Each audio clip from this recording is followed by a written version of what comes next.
Hi mathematicians, let's take a little bit and talk about limits of piecewise functions.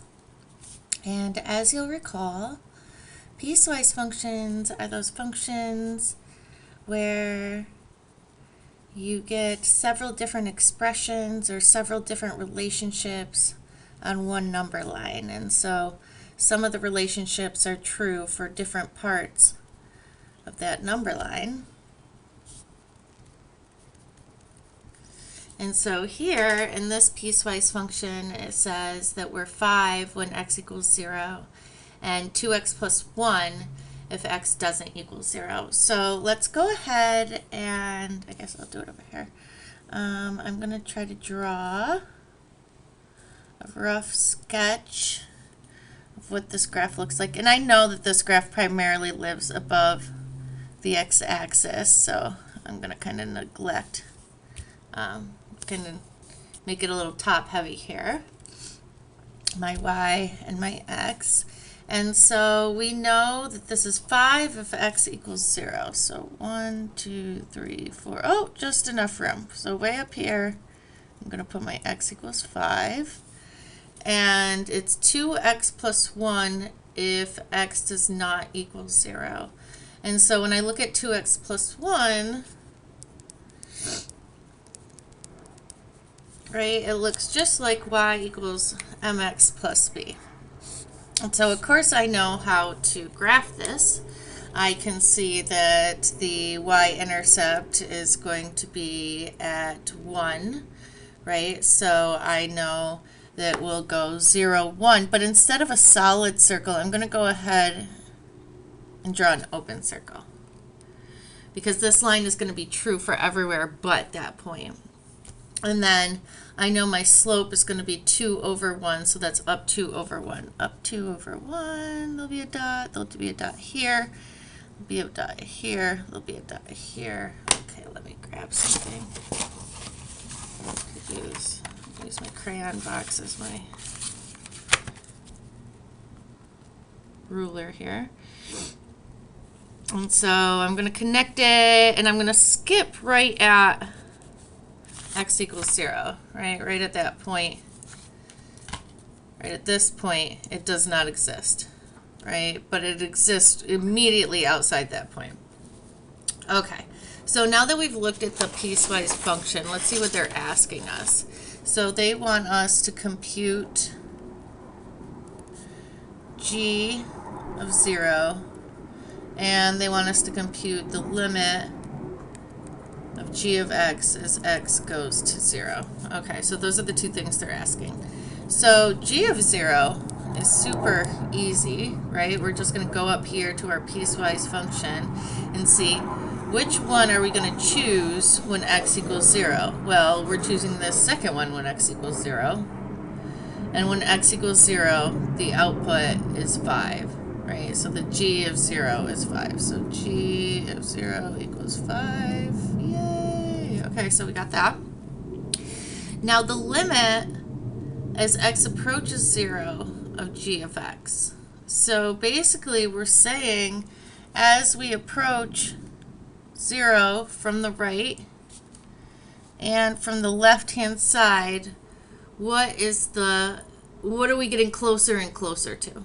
Right, and so here that's going to be up and down this line until we get closer and closer and closer to this point right here, right? That is what we are approaching as x gets closer and closer to 0. We can see that. And so if we go ahead and put 0 up here, right? 2 times 0 plus 1, we are getting closer and closer to 1. From the left, from the right. Okay? And we can clearly see that, yes, the limit as x approaches 0 from the right equals the limit as x approaches 0 from the left. Right? And they both equal 1. All right, so let's go on to number 16. So suppose f of x equals 4 and x plus 2. So we have these two pieces. If x is less than or equal to 3, if x is greater than 3. So what does this look like? Again, I know that we're kind of above ground, as I like to say.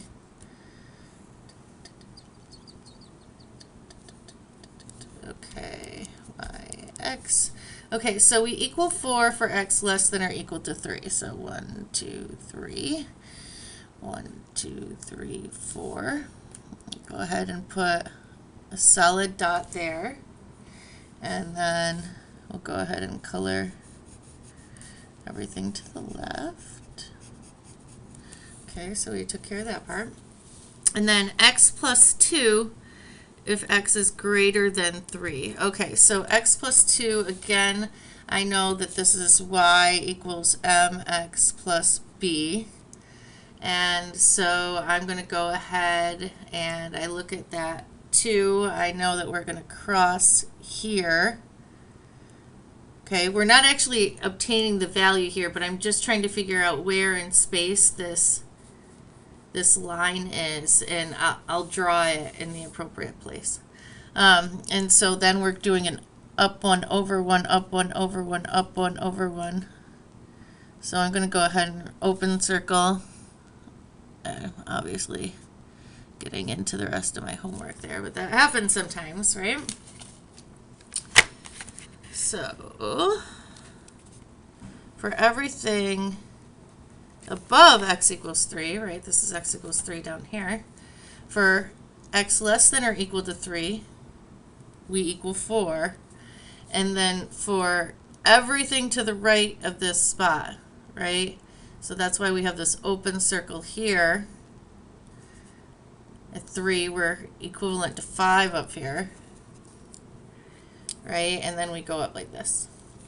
So let's see what they've asked us. They've asked us to compute the limit as x approaches 3 from the right of f of x. So what does that equal? So we're approaching 3 from the left, and we can see here that it approaches 4. And we can see here, right? This is where we can approach 3 from the left-hand side. We are following this function rule. So the limit of f of x as we approach 3 from the left is 4. X plus 2, if x is greater than 3,